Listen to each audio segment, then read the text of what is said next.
It was the summer of 1989. I was 9 years old, and there was nothing more important to me than seeing three movies that summer. One was Batman, obviously, Michael Keaton, Tim Burton, Jack Nicholson. Great film. And that was the number one movie at the top of my list. Number two was Ghostbusters 2 in 1989. Another fun movie. Bill Murray, Dan Aykroyd, Sigourney Weaver, Harold Ramis, and, you know, Slimer. But there was also A Nightmare on Elm Street 5, Dream Child, a much anticipated sequel to Dream Master, which I totally just adored. So tonight on the Horror Syndicate, up all night for now, we're going to talk about A Nightmare on Elm Street 5, The Dream Child.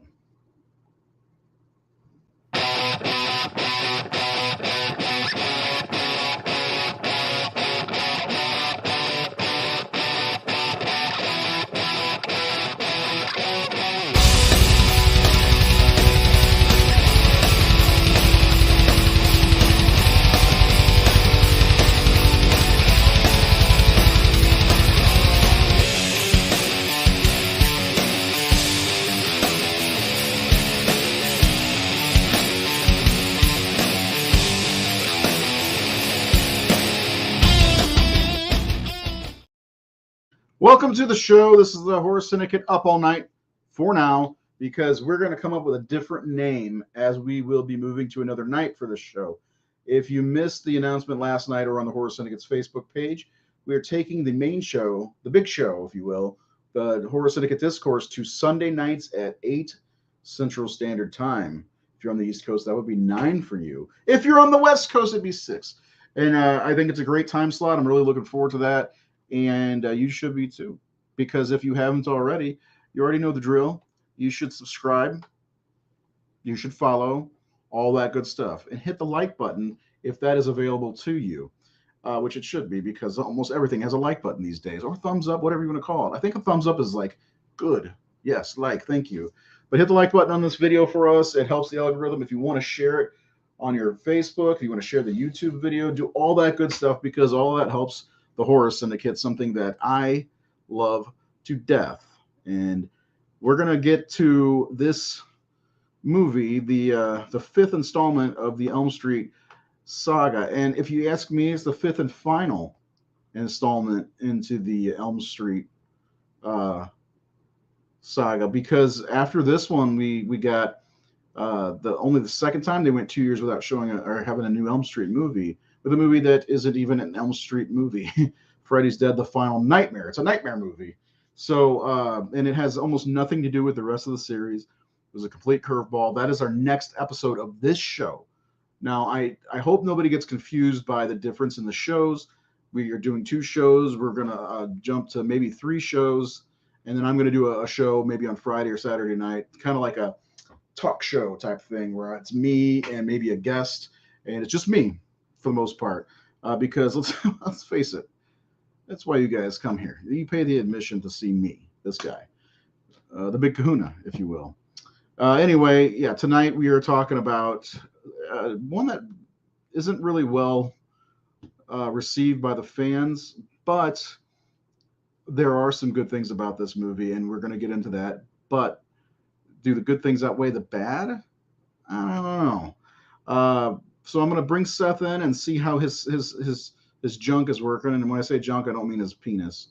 I mean his camera and all that stuff. It's just, Seth, how's it going?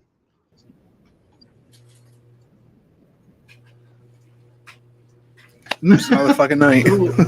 Just another. Last night was perfect though. Everything was going great last night, and now tonight it's one of those nights. I guess it's probably because when I got on here I was topless. So I don't do that show for free. That's on our Patreon. We do a bonus show. It's a topless bonus show where all the members of the Horror Syndicate are topless. And unfortunate for you men, we're all guys. So, but we are looking for more women to contribute to the Horror Syndicate. and doing videos and not topless videos. We're not doing that, but just videos in general. We do have some comments already, Seth, before we get into talking about the topic. Sean Sheridan, as usual, gets first top billing for comments. Nightmare 5 is flawed. This is where Freddy got much like a Looney Tune, but I still don't agree with that because he goes really Looney Tune in the next one. Well, I think you're just saying this is the start of it. Yeah. This is the start of where Every town has an Elm Street. That's true. That's from Freddy's Dead, though. Freddy's Dead is garbage. I love Freddy's Dead, but not for reasons for anybody else would like it. Before we get into the conversation, I want to remind everybody the Horse City Discourse. It's not this show, but we are doing this movie next Wednesday for our last Wednesday show, the summer of '84, and it's fine. All right, so Seth, let's talk about A Nightmare on Elm Street 5, and of course, if you're new here, we do we will show everybody the 5-star rating score from the followers on Facebook and our own ratings based on the categories that we do. And ours aren't too far apart. And then, of course, the combined rating. But first, I want to know, tell everybody what this one's about, if you wouldn't mind. well, so after Alice Johnson defeats Freddy, Freddy finds a loophole to get back at her after Dan knocks her up. Because Freddy is what? An asshole. Okay, go ahead. Yeah. And then Alice and Freddy get in a custody battle over Jacob. So that's what this movie's about. Jacob Daniel. Is it Jacob Daniel Johnson or Jordan? I was curious about that too, because when I was writing that script, my own little sequel, I referenced Jacob as Jacob Jordan. See, I went with Johnson because of that little quarrel that when the Jordans came to visit Alice to try to take the baby before the baby was really a couple weeks old, in her tummy. I said Alice is going to stick it to him, but Stan's memory. I still feel like she would probably. I mean, I know that the middle name is a way of honoring Dan, but I would think she would give the kid the last name. Shirley Manson, Butch Vig, Duke Erickson, and Steve Marker. That's garbage. Yes.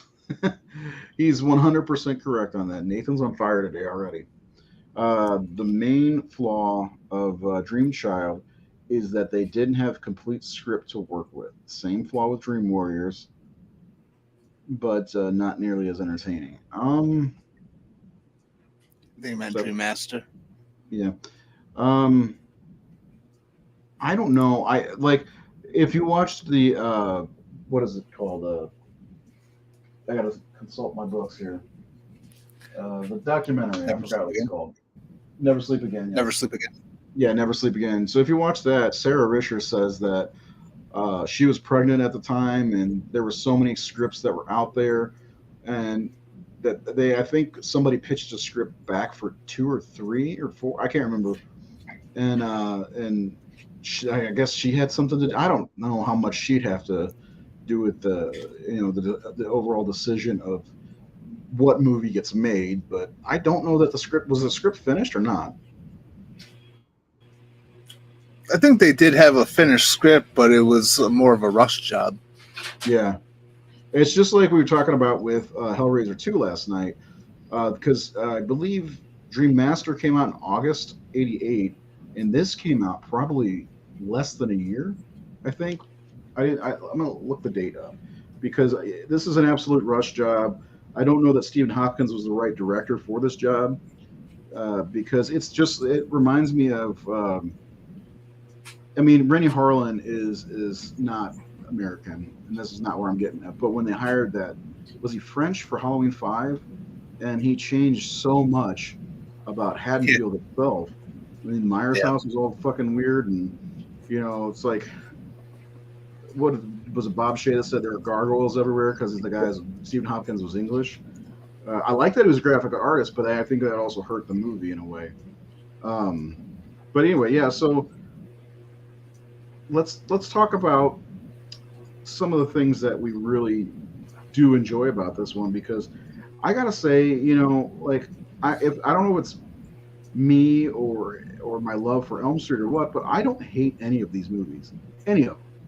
Like not even a little bit. I find a lot of entertainment value in this one.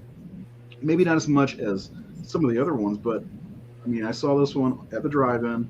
It's got a lot of the characters that I actually grew to love already, like Dan and Lisa Wilcox as Alice, and of course Freddy, and like we mentioned last time, Alice's dad, who's underrated. August 11th is when this came out, by the way. So I'm gonna check on the other one because I'm almost certain Dream Master was August also. August 19th, so less than a year between movies. That's crazy. But yeah, I like this one. I do not care for Greta's death scene. It makes a lot of sense that her nightmare is being force-fed a bunch of food, being a rising model. But Marks I didn't care for. I mean, they made sense, but this movie does have arguably one of the best nightmare dream kills in the series with Dan's, in my opinion. It sucks that it was edited to hell, because it was really cool seeing the bike grow around him and stuff, and the actual makeup job was really cool. So there's a lot of cool stuff to this movie, just not. And I think the idea of Alice, like, seeing or being in the dream, being awake because of the baby, that's kind of interesting. Trying to be, something different. What do you think? Yeah, well, I mean, I'm kind of with you. Like, I will watch every single one of these movies. Like, there's some that, if I'm not doing a marathon, there's some that I don't really reach for very often. One being this, another being Freddy's Dead. But it's not one I entirely hate. There is some good things in it. It's just this is at least a once a year for me, at least. This was kind of like it just kind of felt like the beginning of the end. Well, I mean, it was right, yeah, because of they just started leaning way too much into the comedy, and there were. I hate to say that they were taking shortcuts with the Freddy makeup, but the Freddy makeup started going downhill beginning with this one. It looks more maskish in this one. Yeah. There's things I like, but there's quite a bit of things I don't like. I don't hate it, but it does rank low on my ranking list. Yeah, same here, unfortunately. And it's, again, there are a lot of things. I want to get into a couple of the things I actually really like about this movie.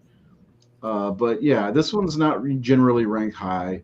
It, for some reason, gets lumped in there with 2, even though 2 is far better than most people give it credit for. Yeah, 2 is way better. Yeah, and this was the beginning of the end, because really it was the end. Like I said, after this movie, you've got Freddy's Dead, New Nightmare. It's like movie salad. You just toss things in there. It's not, it's not your anything. There's no connective tissue to Dream Child and Freddy's Dead. There's no connective tissue, obviously, to Freddy's Dead, to New Nightmare. Same thing with the Freddy versus Jason. They're all like single serving movies that you can watch anywhere in the timeline if you want, or not at all, or whatever. Now, we know Nate watches Freddy's Dead on a daily basis, but at least twice a day. Generally twice a day if he has time. Yeah. He's all, I just watched, my 10,000th movie, and what he really means is I just watched Freddy's Dead for the 10,000th time. Well, he really loves the family aspect of it. He does. He loves. The idea that Freddy had a wife and a kid, and then he shook his wife to death. Nate just really, he's going to make a fan film about just the family, everyday family life. Shaken wifey syndrome. Yeah, she had to take her medicine, man. 2 is horribly underrated. I agree with that 100%. Yeah, I love Part 2. If you missed our Part 2 episode, it's there on YouTube to check out. we gave it decently high scores. And I Yeah. think, if let me look real fast, I think our followers gave it a decent score on the 5-star ratings. Yeah, 83%. Not bad. Not what I expected. I expected people to be like, "Oh, it's so super, blah blah blah, whatever." Jesse I sucks. expected it. I expected in the 60s. I don't believe he's dead, so I watch a lot. Kids. I knew it. Yeah. Just by the way, programming announcement: we will be doing our final show on Sundays for this show this Sunday with Freddy's Dead. So we're going to move this to a night that's to be determined. I'm going to Minnesota for 5 days, and so we won't be on that Sunday. And then when I get back, we'll be starting Discourse on Sunday. So we will take a week off from Discourse, but we will come back with New Nightmare at a different time. And then, of course, Freddy versus Jason, and then our overall ranking episode, which we're doing 2 episodes in one night. Do you remember this? 2 episodes in one night. Yeah. Well, don't forget about the remake. Oh yeah, that too. Well, I'm not being dismissive. I'm just saying I forgot. You're right. I'm gonna take a really hard look at the remake because every time I watch it, and crucify me if you must. If I have to turn in my horror card, you guys are the one missing out because I'm awesome when it comes to horror, and this show will just go kaput. The Discourse show will go kaput. Yeah, So, but it gets better every time I see it. So, I mean, it has its problems, but it's got some darkness to it. Jackie Earl Haley, if you can take your brain away from that shit needs to be Robert, he's not bad in my opinion. But my biggest problem with him in the movie is how fucking tiny of a person he is. He's like 5'3". I mean, that's Wolverine size, but he's like 5'3" and like 110 pounds soaking wet. Like all the female characters are taller than him, and that's a problem for me because Robert Englund is not like the tallest guy, but he was like 5'11", I think, and lanky, and he's more imposing than a guy that's 5'3" and 110 pounds soaking wet. But we will get to that. You are not going to skip that episode. No, more profanity the better. The more profanity, we prefer the profanity. better. Let's do it. We do not have that thing. We do not have that restriction with us. But a couple of things I wanted to bring up about Freddy's Baby movie, which I believe you beloved, or you what do you call it? You have a good title. I know it's you remember it, but you don't remember it, do you? I don't remember You what I don't put. remember anything. You damn burnout. I know. I call you a burnout with all the love in my heart, just so you know. But it was a good title. It had I think you almost said it when you were doing your breakdown. But God damn it, Seth. We talk too much. I can't find shit. Was it the Parent Trap? That's it. Yeah. Elm Street 5, the Parent Trap. 5, the Parent Trap. Yes. So, another comment. We love comments, by the way. Haha, Freddy's dead. They saved the best for last. They certainly did. So there are a couple things I wanted to talk about that I really enjoy about this movie, and one of them is the birth scene. I like the set design of the, and I like seeing all of the maniacs, and of course Robert Englund got to play one, so it must have been his super sperm making it through. But I really did like that, and they used Lisa Wilcox in place of Amanda Kruger for the Nightmare, which is kind of fun. I thought that was kind of clever, and then they take it back to the set where Freddy's clothes are from the first movie, or the fourth movie, which is one of my favorite sets in the entire series. The church, the steeple, and I love how fucking messed up Freddy is. He's got one long arm and his hands are all weird. It's just not the greatest resurrection scene at all, but I do like it quite a bit. What are your thoughts on the resurrection and the asylum scene? Well, I liked how it went back to something established in part 3. You know, going back to the whole Amanda Kruger thing. It was kind of interesting showing that, and I do like some elements of Amanda Kruger in this one.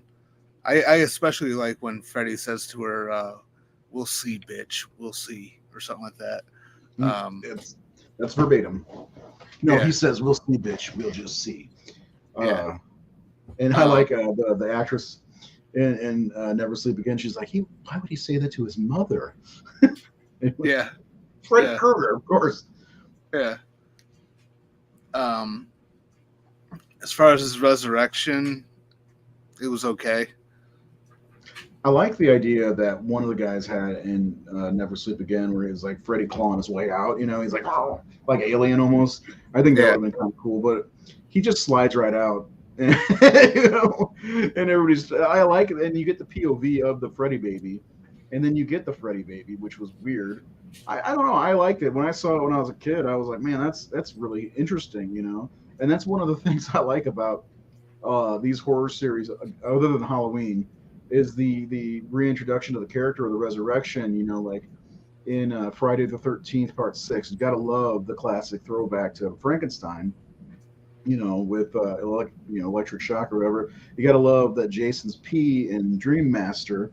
You know, and it's good. Like 3 doesn't have one, but and this one's kind of fun. I think it's fun, and I do love. I love that set that they used for the asylum, and seeing Robert in the rags and man. I mean, the thing that it always gets me is when they lock the doors. Come on, it's 100 or whatever. They lock the doors and she's in there by her. Why the fuck is she in there in the first place? You know, like I don't get it. Why she's there? And it's like over the Christmas holiday, so they had their way with her. I'm surprised they didn't just kill her, honestly. So this movie is pretty damn dark. Yes, pretty much.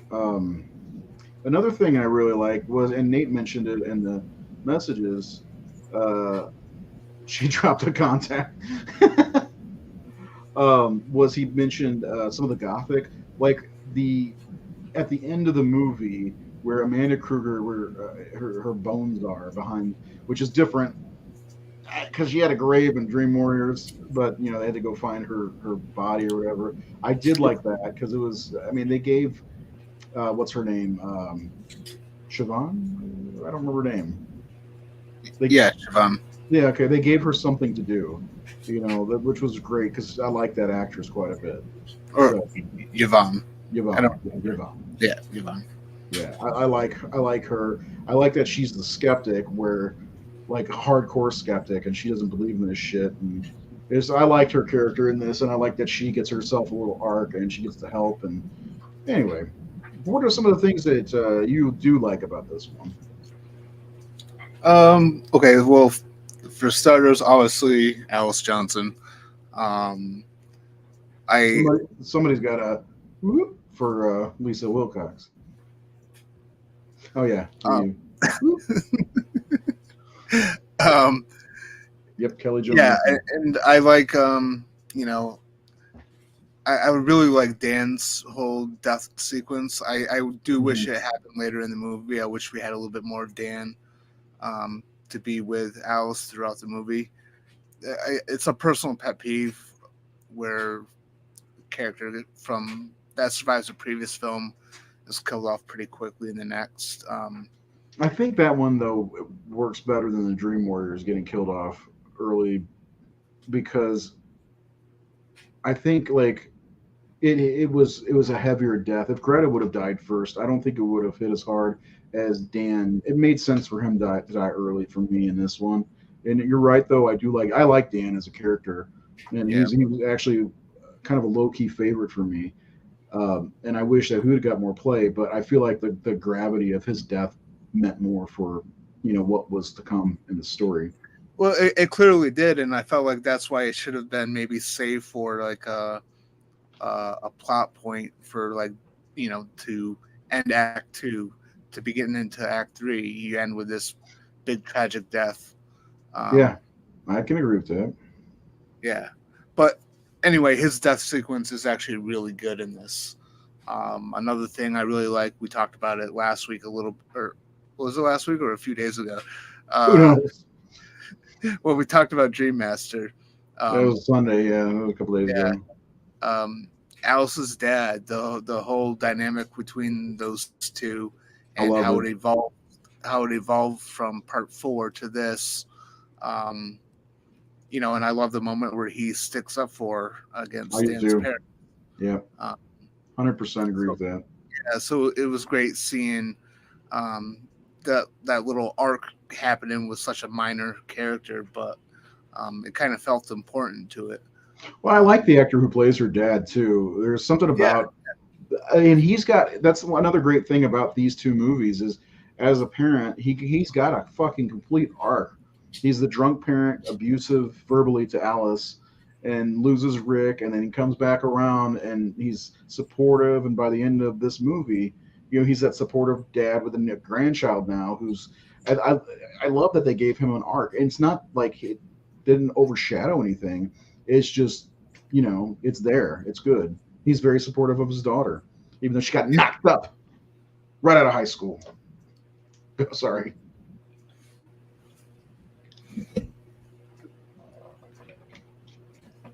Do you have anything else to say? Because I know I cut you off. I know you're mad at me now.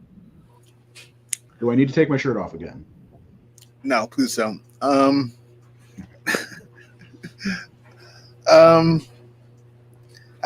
don't know. I mean, I like other things here and there throughout the movie, but nothing I can specifically point to unless you jog my memory. Well, I definitely want to talk about the end battle, because these movies all have this climactic ending in battle, and this one we'll get into. I want to go back to one of Nate's comments. The Phantom Prowler movie, let's get it. I'm fucking 100,000% behind that. The Phantom Prowler is so fucking cool. Like, seriously, I'd read that comic. Would you? I'd write that comic. Thought about it. Oh, yeah. Nate, let's give them what they want. Seth T. Miller, Ray Merrick, and Nathan Thomas Milner together with the Phantom Prowler comic. Just saying. Dan's early death gives us the great Alice isn't fit drama. That's true too. Yes. Yeah. I love that they reference Rick in this film when Alice. Yeah. Absolutely. Which is great. Oh, you love the Houdinis. Yeah, the song at the end of the movie. It's no "Lay Your Hands on Me" by Sinead O'Connor, but whatever. Yeah. Super Freddy. Super Freddy was all right. I like that they had to do it, but they put that a lightning bolt on his chest because it's not like a fire or a spark lit the sweater on fire or something like that, and that was the only one they had. It added to the comic book element, in my opinion. It's Super Freddy. There's some good lines in this one too. I think some takeaway lines. And I don't like Greta's death scene as much, but he gets his own little one-liner, "Bon appetit, bitch," which is great. And I love the this is a nightmare aspect, but it's for some reason when I watch that scene and all the people are there eating and laughing, I always think of Tim Burton for some reason. But I think the way it's shot, it gives me like, you know what I'm saying? Like, it kind of reminded me a little bit of like that scene in Beetlejuice. Yeah, right. Exactly, yeah. Because it's shot like so weird. And I love that Greta's mom just looks so fucking evil in that moment, Nothing but the best for Greta. Like that's and then I love that again, Alice is getting, she's awake and she sees the great stop motion animation stuff with the fruits and everything in the fridge disintegrating and molding and shit, and then Greta pops out of the fridge. That's really cool. I like that stuff. Yeah, the fisheye lens, Nate. Thank you. Of course, leave it to the filmmaker to tell me. But yeah, like I like that stuff, but I just her like kill. She's just choking essentially. It just kind of bothered me. I didn't really care for that. I did like the actress talking about she ate spaghetti one day with the makeup on and she could smell it. Oh. Well, I felt like the deaths in this movie were not, for me, they weren't very good. Mm-hmm. With the exception of Dan, I didn't really care for Greta's And there's death. I so didn't care. few. What's that? And there's so few. There's only 3.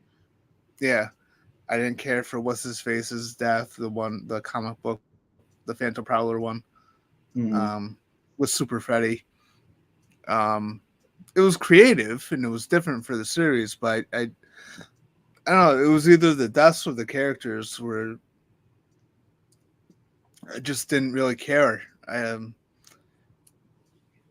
I felt like there was potential there. I mean, there was potential for me to like Greta and the comic book kid, but Do you think that? Yeah, I understand the valedictorian. That's a good question. He doesn't seem like he's just a straight up meathead, but Mark calls him a big dumb jock at one point. It's just a little, well, just a little I mean, blood guy. Oh. Freddy killed all the smart people in school, so Yeah, he did. They got offed in the last 2 movies. The thing is, valedictorian by default. We didn't get to know them as. I mean, we got a lot of time with Mark compared to Greta, but like when Greta does die, I mean, first of all, she does come off as a bitchy person anyway, who will never give her love to Mark. Why? So there was no impact there. And, well, see, I didn't take it that way. Okay, how'd you take it? She seemed actually kind of down to earth, despite her mom forcing the glamour on her, and I took it that there was an actual connection between those two. That's just how I view it when I watch the movie. Yeah, I get that. I'm going to watch it again and look a little bit closer, but she just seems very dismissive of him and his advances towards her. And maybe it's for the game she plays because, everybody plays a game when they're doing something. And I'm not just saying women. Everybody. I mean, I play, Assassin's Creed whenever I'm dating somebody. So, jokes. But... I'm stupid. But yeah, no, I'm just saying there's really no gravity to her death, in my opinion. Yeah. Where in Dream Master, even in Dream Warriors, both, sure, there were a couple of early deaths. Like the Dream Warriors were killed off early, but like while that was happening, we got to know Debbie. We got to know Dan didn't die, but we got to know Dan a little bit. Sheila, we got to know all these characters a lot better. Where this one, they were there to die, and that was it. I didn't expect Dan to survive Dream Master when I saw that. So yeah. Maybe I'm wrong, but we'll say just going back to the character. Oh, do I have a delay? No, go ahead. Yeah, that's because it's funny. They killed Sheila off, and that was the smartest. Yeah, you do have a delay. Go ahead, bud. Yeah, figures. No, go ahead. I was talking about the characters I didn't like, but I do actually like Yvonne. I do like her little arc. Like you said earlier, how she starts off as a skeptic. And then she kind of gets pulled into it, and with the fact that she was also sort of like an assistant nurse or something, so she was like kind of like she seemed a little bit more integral than some of the other ones. But other than that, I didn't care for the deaths, and I didn't care for most of the characters in this, the newer characters anyway. But I love Alice in this, and how like she's so like take charge and like trying to like convince her friends what's going on, and just I don't know. I just she's been through this before. Very tough. Yeah, absolutely. And like she has like this almost like no bullshit like attitude about it. Well, she knows. Like she took Freddy down once, so I feel like there's a little bit of confidence there, and like I feel like, as her friends, and Dan knows about this, and Dan believes in her, but that could be another reason why he's off so fast.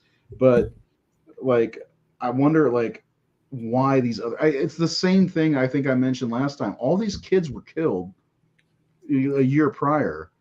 Like, first of all, who'd be friends with Alice if she was the only survivor of her group of friends? It's not me, no matter how pretty she is. But like, you know what I'm saying? It's like, why isn't there more of this stuff brought up? Like, oh, they all died in their sleep, or died in a car, or whatever it was, you know, or died in a fucking toilet. Isn't that Well, where her brother died? and that's kind of the missed opportunity with this, and that's where the whole skepticism is a little off a bit, because I feel like this was the perfect movie to kind of sort of like address how people are kind of becoming more and more aware of what's happening after all these strange and bizarre deaths to these teens. Because I mean, at this point, Freddy's not making it look like suicide, like in part 3. No. I think one of the things I wanted to mention was when Yvonne figured everything out and she got sucked in and saw Freddy. Yeah. That's another thing that I really like, is when he comes out of the water and Alice just fucking stabs him through the fucking mouth. She almost doesn't even hesitate. She's, you know what I'm saying? I love how strong of a character she became from the last movie into this one. But it's unfortunate for her that you know, it's because of her all this is happening. But really, it's because of Dan. He came inside her, and now there's a baby coming. Jacob. Dead-eyed Jacob.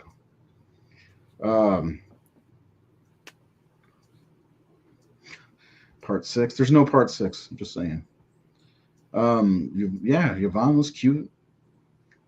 Alice is cute. Absolutely. I'm going to see her in August at Horror Hound. She'll be there again, along with one of my favorite Elm Street girls, Tina. And I think Tuesday night will be there as well. If Dan's there this year, I'd like to meet him, because he was there last time, and I saw him, but I never went to. I was all about Elm Street girls at the time. Anyway, Nate, are you going to go to Horror Hound in August? If you do, go Saturday, because then we can high five each other in the hallway. Anyway, let's talk about that the ending of this movie, the battle, the MC Escher ending, if you will, with the staircases going up and down the stairs. And we'll go back to that question in a minute. Favorite final girl, because my favorite final girl, I don't even know if it's Alice. It might be Sally Hardesty, just because of all the shit she went through. Yeah, dude. She was all the shit. Barely a character, but I know that. But I like everything that happens to her. I think I like what happens and how she gets out and she's able to like escape and all. I don't know. I just always I do love Alice. Hey Alice, want to make babies? Yeah, but I don't know. Well, I do like that. Sally does kind of ride off laughing like a maniac. Yeah. I love it. But I don't know. I never really thought about who my favorite final girl was. I love Heather Langenkamp quite a bit. I mean, I love her like unconditional love for that actress and Nancy's character because of what she meant to me as a kid. But it'd probably be her. I think probably her. Sally is one of my favorites just because of how fucked up it is. It's probably Nancy. Anyway, so let's talk about the end. Not the best.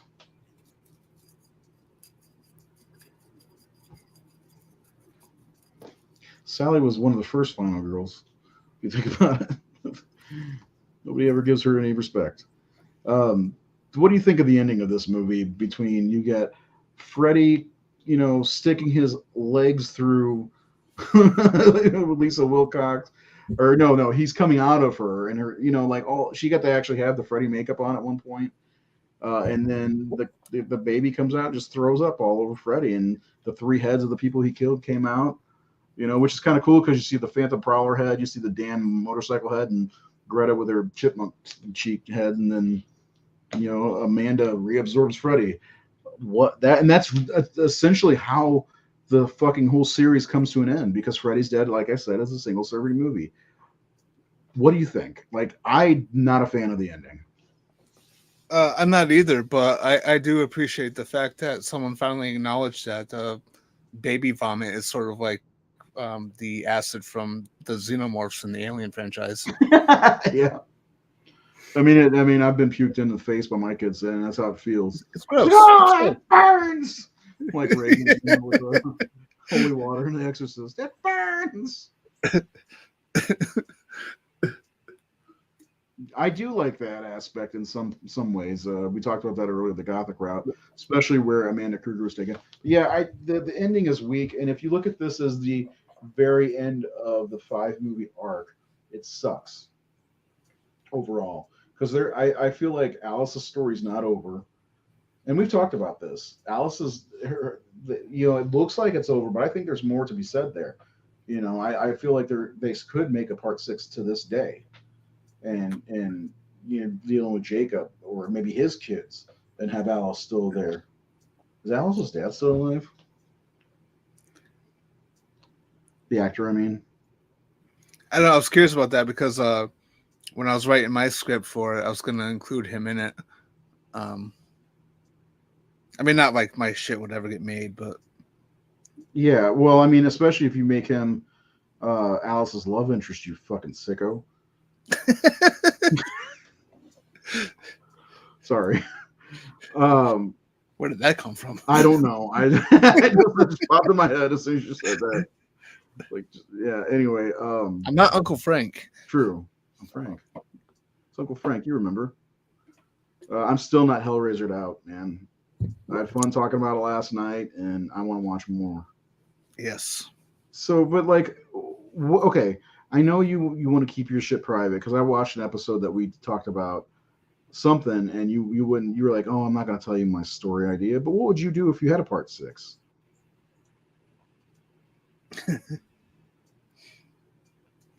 Well, I mean, you read like the first like 6 pages. Oh yeah, yeah, that's right.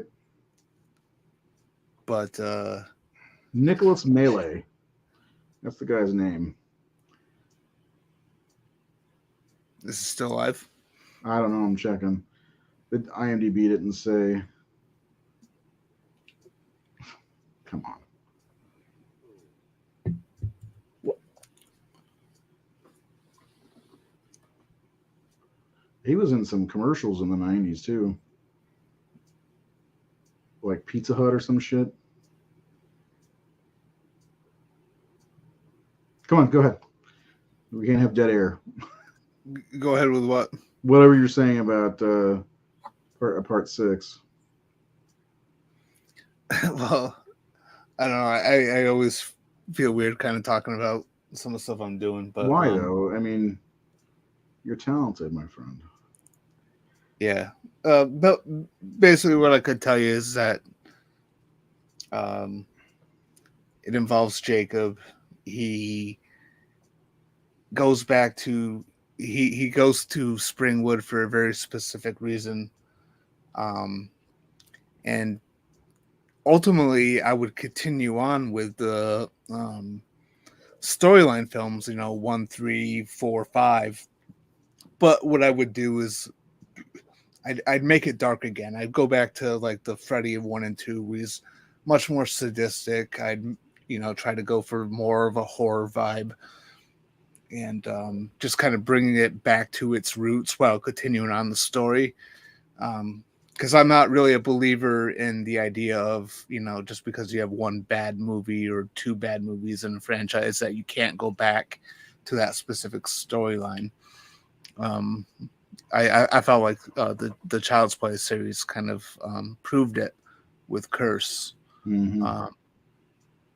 Just my own personal opinion, but yeah, I would.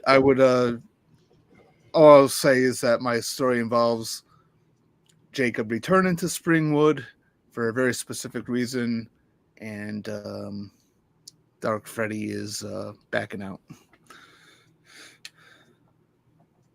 The Dream Lover. That was supposed to be part 6. Then there was the Dream Place. I think a lot of there could be. I mean, I'm still confused as how they landed on Freddy's Dead. Like, that was the weirdest decision. Oh, Twin Peaks was a thing, and shut up, Rachel.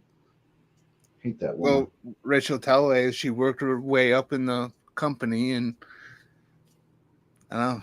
She did. It was such a weird decision, like for the company to be like, okay, we know we're going to end this series now, so let's do something that doesn't wrap up everything, and let's just have a one-off that just resolves nothing. Yeah, it doesn't. It's the dumbest decision I think they made in this series, and then of course Friday the 13th followed suit, but they really didn't have much of a choice because of Paramount owning all that other stuff, where they didn't have much to work with anyway. But I think Freddy, first of all, and we'll get into Freddy's Dead next, or well, Sunday, I guess. But it's just that it was such a weird decision, and them leaving. I feel this is like the longest, not cliffhanger, but the longest I felt that I was left hanging from a movie series, because I don't think there was that good of closure. Because they at the time they were doing sequels all the time. We knew there was going to be another Freddy movie. We didn't expect that Freddy's Dead to be the movie we got. Just like the end of Resurrection, that Halloween Resurrection. I mean, I'm not saying Halloween Resurrection is a work of art. It is a work of art, but it's not one of the best movies ever made, and definitely not the best of the series. Probably the worst. But there was a cliffhanger. Michael's still alive, and then we end up getting Rob Zombie's movie. While I don't mind Rob Zombie's movie, I still would. There's no payoff. So that saga, the Halloween 2, H2O, and Resurrection, is still open in my opinion. It's never been closed, and I don't like loose ends. So yeah. Well, yeah, that's the strange thing about Resurrection, is because like they almost made it seem like there was some sort of closure, and once Michael killed Laurie, he just goes home, but her son is still alive. There's a lot of strings to be played with, and there is a way to bring it back with the Loomis saga, I think. Kind of. No, it's not even kind of. Think about it. Michael goes out to California, and this is getting way off topic. So it leaves Tommy and Kara and all that back in Haddonfield, but they probably left town. So there's no need to even think about Michael Myers. He's been gone since 1995. He comes back in 2002 for Dangertainment purposes, of course, and why wouldn't Paul? That story? I don't think that storyline. That's also, there's two fucking Halloween storylines that are just not closed off at all. That bugs me so bad. At least David Gordon Green closed off his movies completely. There's no coming back from what happened in that movie. Halloween Ends. So. I just could never. I can't personally support the merging of the two timelines, because then you are lost. I will never believe that Laurie Strode would abandon a child, leave one child in Haddonfield, and completely forgot about another one away. It's so out of character. It would be so out of character it's out of character for any human being, really. But maybe she was hidden from her, like Anakin's children, Luke and Leia. Maybe it's a Luke and Leia situation. Think about it. She took the boy, and then she gave birth. She gave birth to her, but she doesn't know she existed. Haddonfield is literally Alderaan. I don't know. We need some fucking Halloween stuff. Then we should do a whole show just talking about theories of ways to end that saga in the Resurrection timeline, or merge them together and just say fuck it. Freddie had no interest in Alice anymore. Not a MILF guy. Yeah, once she's out of teen, he's done. He's out. What they should do is pick up at the end of the Halloween 78. Yeah, I agree too. I think we've talked about this a little bit. I know this is not a Halloween show, but we've talked about this a little bit. And my plan for moving forward with a Halloween series is to never remake the movie again and just make another sequel. But the way that all those events unfolded after the events of 1978 and Halloween Kills was chef's kiss. And I would love to see another film set around that timeline. in that time frame, because that was my favorite part of Halloween Kills was all that stuff that happened right after the events of the first movie. Do you think yes, Beetlejuice is a horror movie? It's a horror comedy. Model. Nice, nice fucking model. Oh, I love Beetlejuice. Why is it that Mikey always have to be knife in old Fred's back?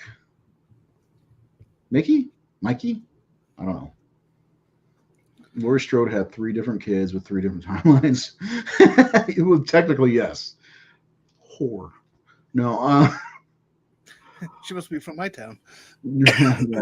He's a pederast, dude. He had to go door to door. Yeah.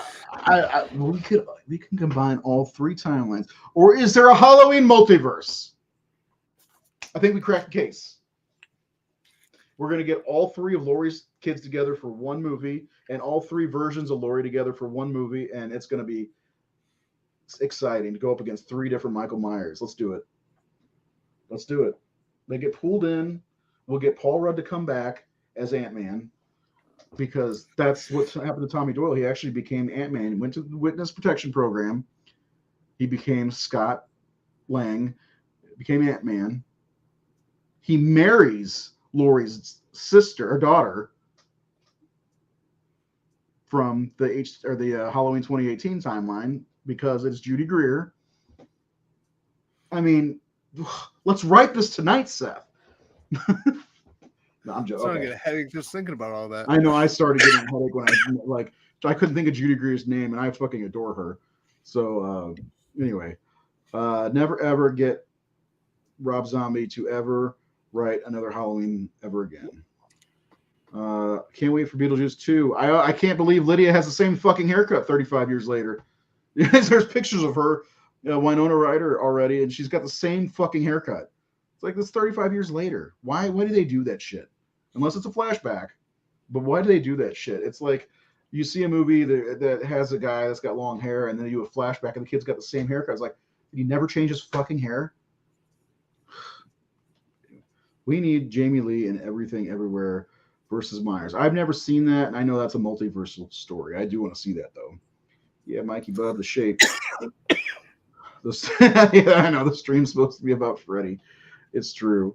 All right, Seth. Let's go ahead and break out these scores. Your score was a negative 58. Oh, just a 58. Sorry, 58. How'd you land on? You notice I changed your picture again. Yeah, I see that. You look like sweaty in that picture. Were you like sitting under a fucking heat lamp when you took that picture? No, I'm pretty sure because I was wearing a hoodie. I was cold. It's a little chilly in my basement. I think you look like you had a few too many. Too much fun. I was having way too much fun. I know that was the night I asked you to take all those pictures for your intro. Let's show that intro real fast because I love it. I know you do too.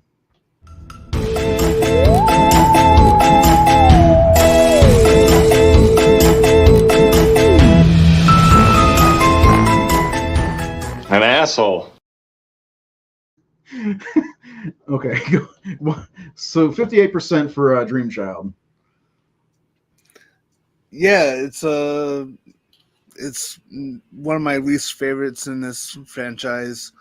Again, I can watch it. I don't hate it. There are things I do like about it, but the writing I didn't feel was all that great. I didn't really.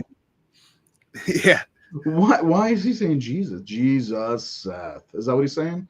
Well, he accidentally put a comma in there. I'm actually supposed to be Jesus, Seth. But anyway, I really did not like the score in this at all, and I really wish that they would use the same composer as like Part 4. Yeah, at the very least, because this didn't really feel like an Elm Street film in a lot of ways. I appreciate the art direction of it, of course. I appreciate the fact that they went back to the whole Amanda Kruger thing. I like Alice. I like her relationship with her father. Dan's death is really cool. but this movie is just a big bag of meh for me. Yeah, I mean that's Nate's favorite term. I forgot my name still says Will Scorpio on here. I just saw that after I changed your name to Jesus, Seth. Anybody wants to know what the Will Scorpio is about? Just ask and I'll tell you. This was Hellbound Elm Street 5. Whoa. Yeah. Whoa. So anything else you want to say? I'm off my rocker tonight, man. 58%. I think that's fair for this movie, honestly. I don't think it's too low. It makes me wonder though, like, because I know all of our other scores for the rest of the series are above 80, I believe, and this has gotten so low. So it's going to be exciting to see what you have for Freddy's Dead. I can get it to you slower. What? I'll give it a 59%. Oh, Nate. Oh, man. All right. You can give it to me slower, huh? Huh? Mm-hmm. Like what you saw when I had the shirt off, huh? Before we went live, I changed my shirt and I had my shirt off before I went to put my camera on. Anyway, nobody saw it but Seth. The finale's set pieces are fucking incredible. I agree with that 100%. And there are a lot of great set pieces in this. And we get a couple of return set pieces like the Crave-In, only for a moment. I didn't mention that when she walks home from graduation and or walks to work or whatever, and she falls asleep, and they're like, Jesus, where have you been? You know, I really like that aspect that she just lost time because of the baby. I thought that was kind of cool. Yeah. Ultimately, I gave this one a 66%. And again, I don't hate this movie, and I do enjoy it because there's a point in my life that any Freddy was good Freddy for me.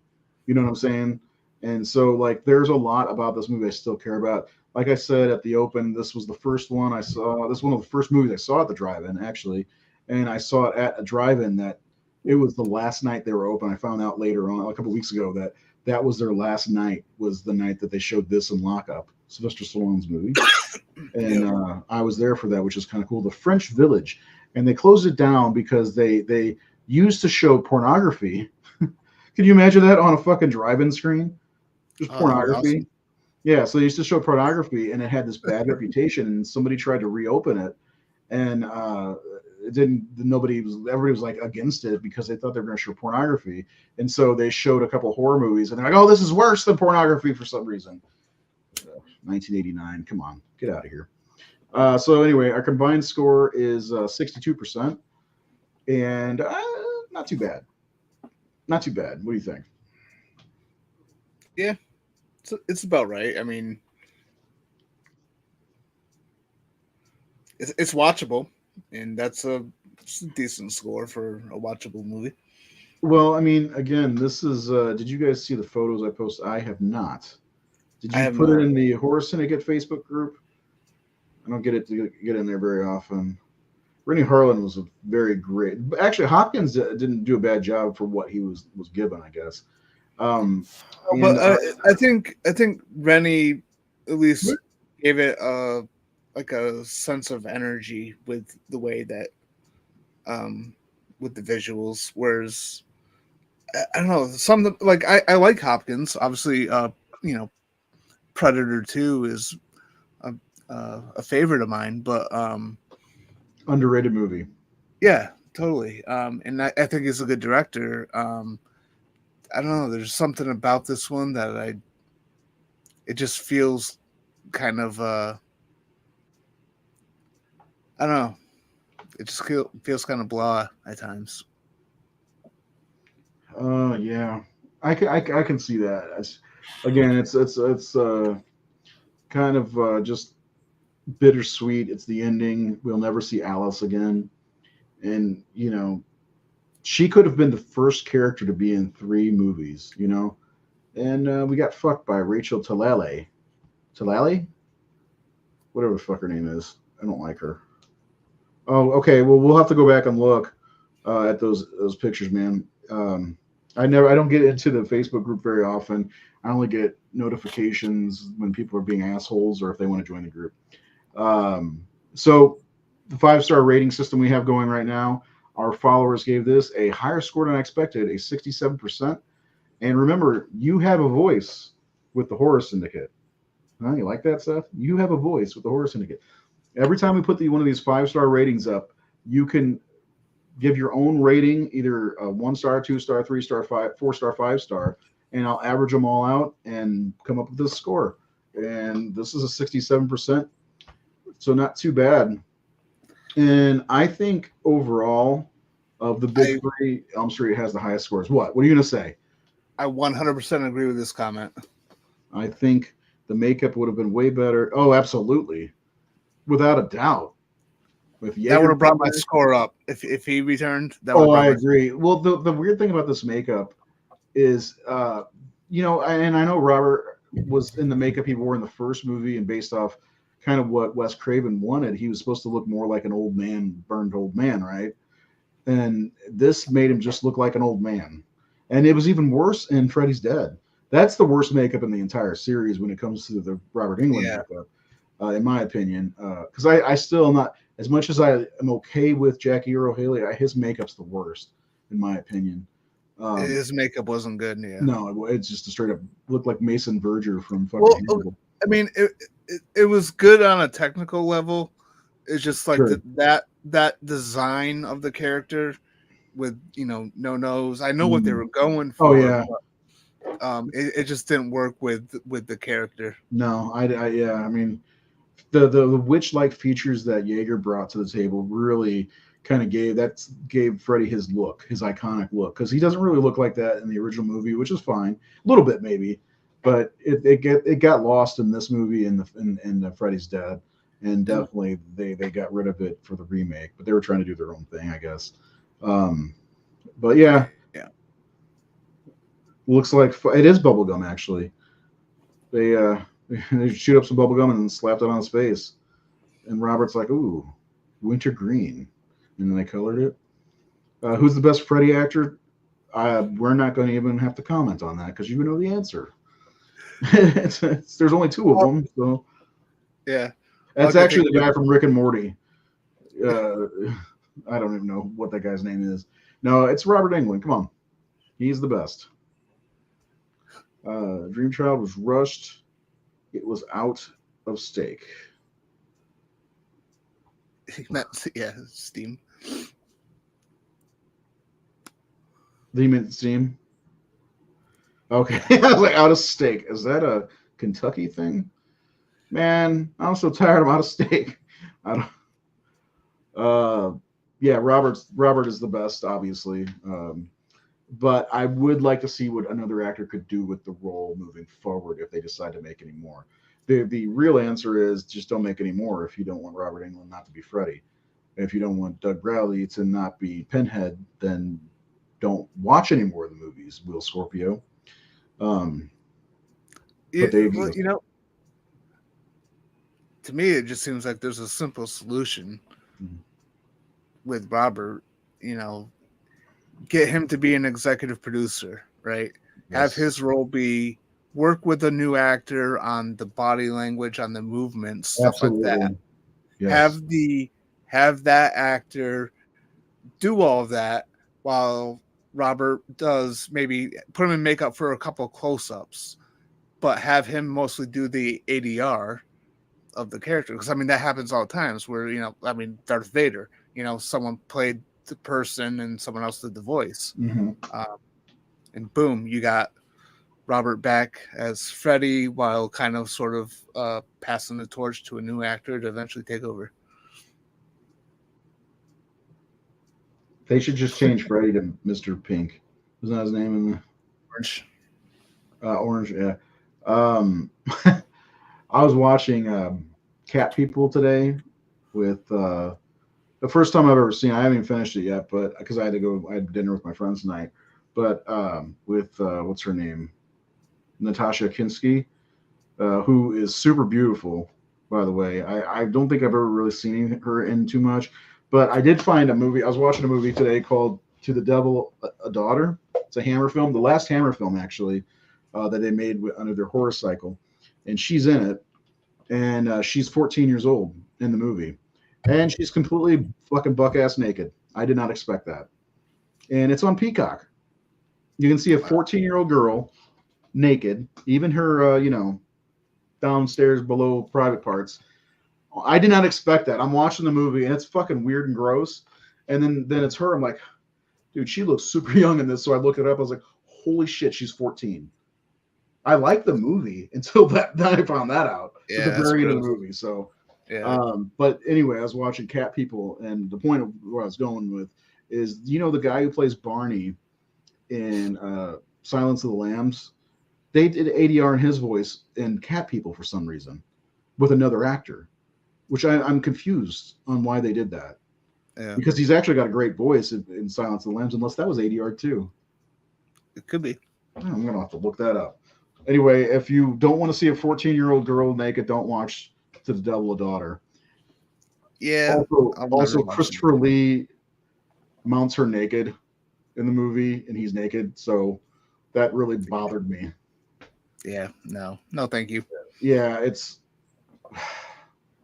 luckily they do not sell that movie, as far as I can tell, in the States, because I was watching it and enjoying it until that point, and I was like, man, I need to add this to the collection. And then I see her and like, she looks too young. I look it up, 14, and that's on fucking Peacock. I'm like, Germans, I know. I'm oddly attracted to Germans because in Cat People, she's 21 in that, by the way. In Cat People, I made sure because I was super attracted to her and Annette O'Toole, and her voice in Cat People is just like taking me back to this girl I dated named Ellen, who's German, and I was like, oh, I need to find another German girl because I love German accents. Anyway, that's it. I got to finish Cat People after the show.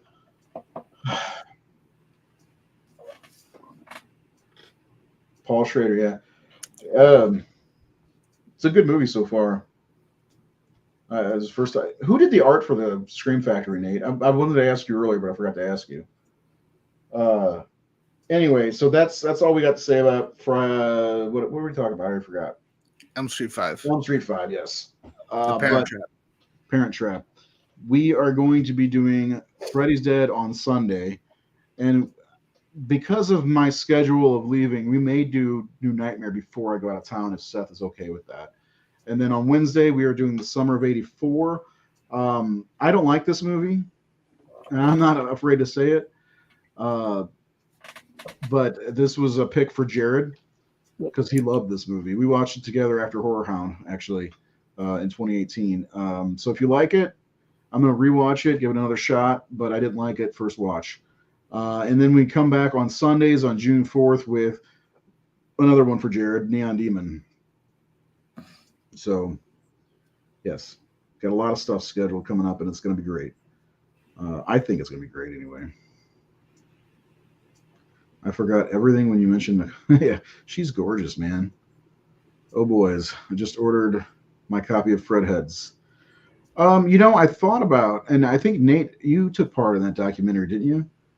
I thought about seeing if I could get some of them on Discourse at some point to promote the show, promote the movie. And I know, Nate, you know Deandra, and I'm friends with a couple of the other ones. So I haven't gotten the documentary. I'd like to see it. I think Nate's been in it, and he's seen it.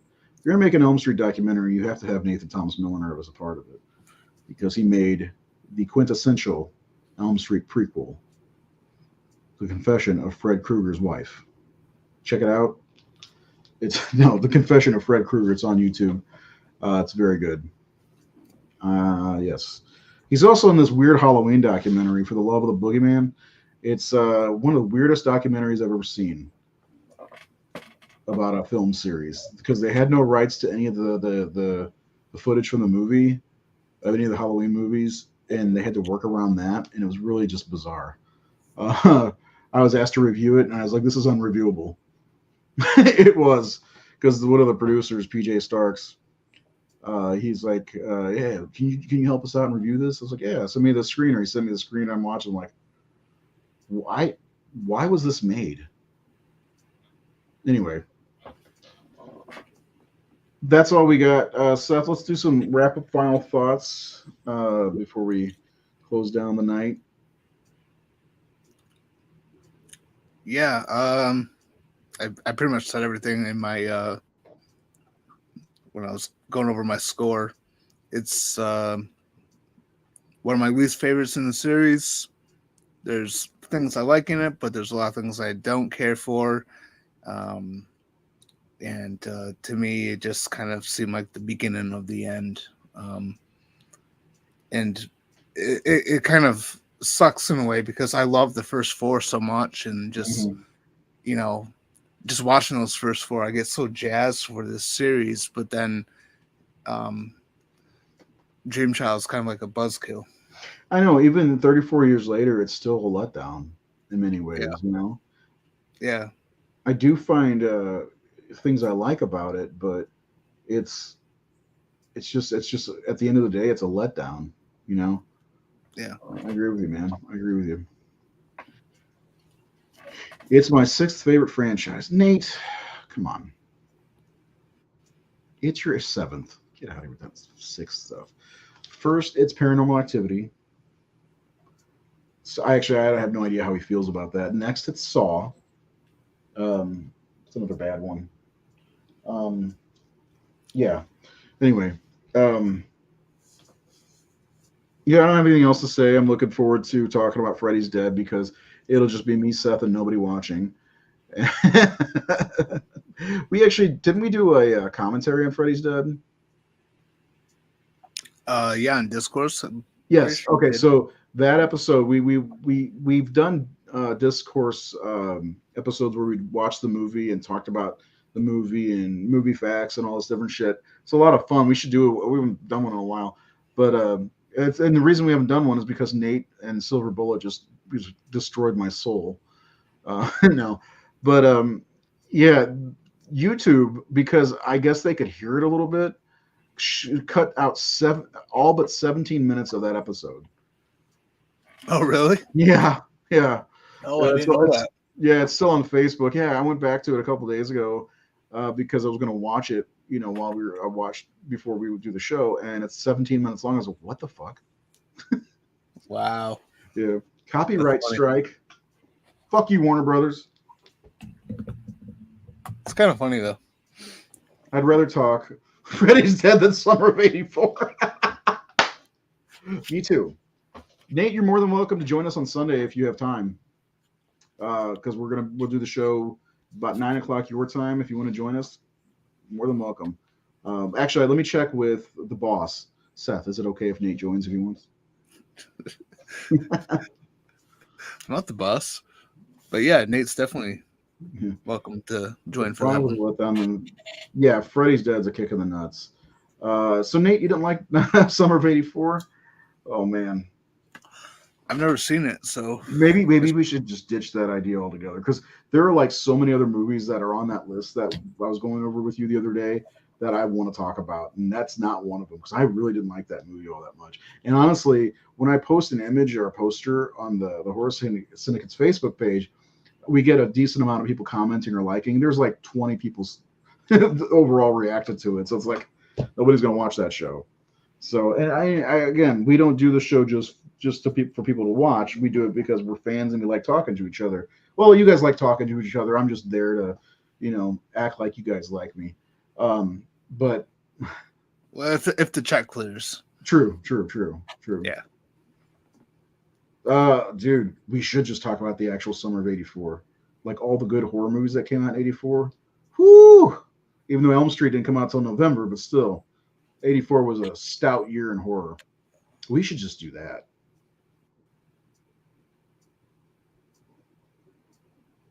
I might call an audible here, guys. Jared doesn't remember what episodes or what until the day of anyway. I think I'm gonna call an audible here. Yeah, I just didn't like it at all. It didn't do anything for me. Like Jared, I remember we were sat on my couch holding hands. I brushed his hair and I braided his hair as well. And then we watched that, and then we ended up watching what was that movie called? It's an indie horror movie, like deep indie. Um, fuck. Dude Bro Party Massacre 3. So, and we were watching every time, like the whole time we were watching that, I was like, this is way better than Summer 84.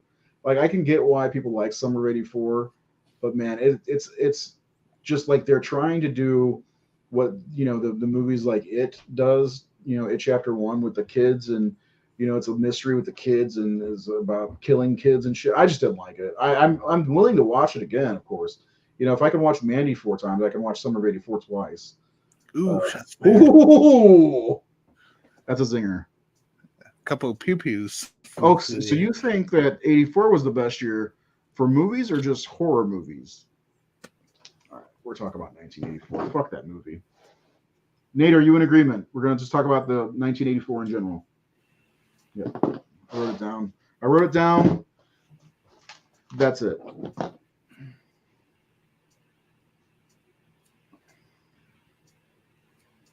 Who the fuck is Danielle Brown?